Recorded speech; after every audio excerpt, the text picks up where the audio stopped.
Recently जो TV पे हम लोग न्यूज़ देख रहे हैं मोहसिन नवाज़ की, उससे रिलेटेड आपको एक एग्जांपल दूंगी ताकि आपको जो है ना इसको समझने में आसानी और आपको पता चले कि बॉर्डरलाइन पर्सनालिटी डिसऑर्डर क्या होता है।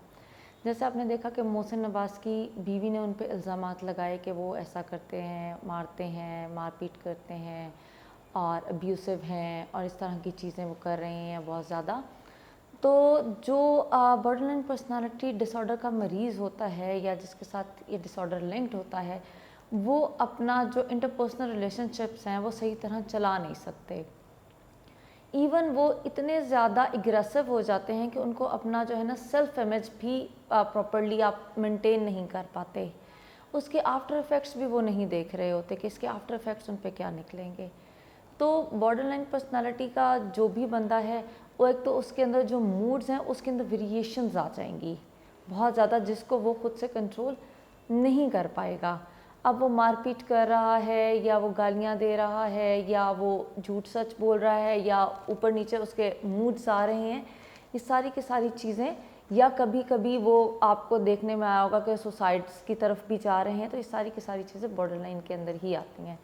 अगर आपने, अब हम चलते हैं कि अब हमने इसको ठीक कैसे करना है या हम इसके लिए प्रिकॉशंस कैसे ले सकते हैं या हम इसका ट्रीटमेंट कैसे कर सकते हैं। तो बॉर्डरलाइन पर्सनालिटी का डिसऑर्डर का जो भी बंदा है वो सबसे पहले तो किसी साइकेट्रिस्ट को दिखाए ताकि वो उसकी प्रॉपर ट्रीटमेंट स्टार्ट करे। सेकेंडली वो साथ साथ जो है किसी साइकोलॉजिकल ट्रेंड प्रैक्टिशनर साइकोलॉजिस्ट को दिखाए, क्लिनिकल साइकोलॉजिस्ट को, ताकि उसकी साइकोथेरेपी कर सके और ये चीज़ वो साइकोलॉजिस्ट जान सके कि इसके दिमाग में कहाँ कहाँ पे नॉट्स लगी हुई हैं और ऐसे नॉट्स लगी हुई हैं जिसकी वजह से इनका ये बिहेवियर जो है वो ज़ाहिर होना शुरू हो रहा है या शुरू हो चुका है, ताकि उसको हम रिजॉल्व करें। अब हम इसकी साइकोथेरेपी में सबसे बेस्ट जो साइकोथेरेपी है वो है CBT, और CBT होती है कॉग्निटिव बिहेवियर थेरेपी, यानी कि हम जो साइकोलॉजिस्ट, क्लिनिकल साइकोलॉजिस्ट होते हैं वो आपके माइंड के साथ साथ आपके बिहेवियर पे भी काम कर रहे होते हैं ताकि जो चीज़ उनको समझाएं वो उसके बिहेवियर में भी शो हो। और फिर हम इसका जो नेक्स्ट स्टेप लेते हैं वो हम लेते हैं BT, यानी कि बिहेवियर थेरेपी में इसको कन्वर्ट करते हैं ताकि जो चीज़ आपने उसको कन्वे की, जो चीज़ उसने समझी, उसका वो उसने अपने बिहेवियर के अंदर क्या चीज़ उसको शो की है। तो CBT is the best technique for the borderline personality disorders patients. अब देखें इसका, अगर हम इसी एग्जांपल को लेकर चलें और इसके साथ हम रिलेट करें तो देखें मोहसिन नवाज़ ने भी क्या किया।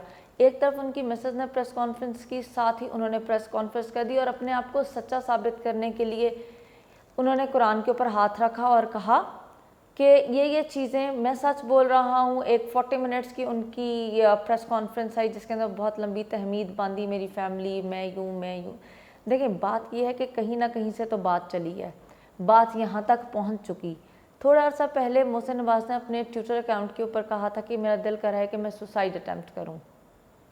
आप सुसाइड अटैम्प्ट करना क्यों चाह रहे हैं? क्योंकि सुसाइड अटैम्प्ट करना ही एक मतलब हमारे रिलीजन पॉइंट ऑफ व्यू से बहुत गलत इक़दाम है। इवन उसका सुसाइडल थॉट्स ही गलत हैं।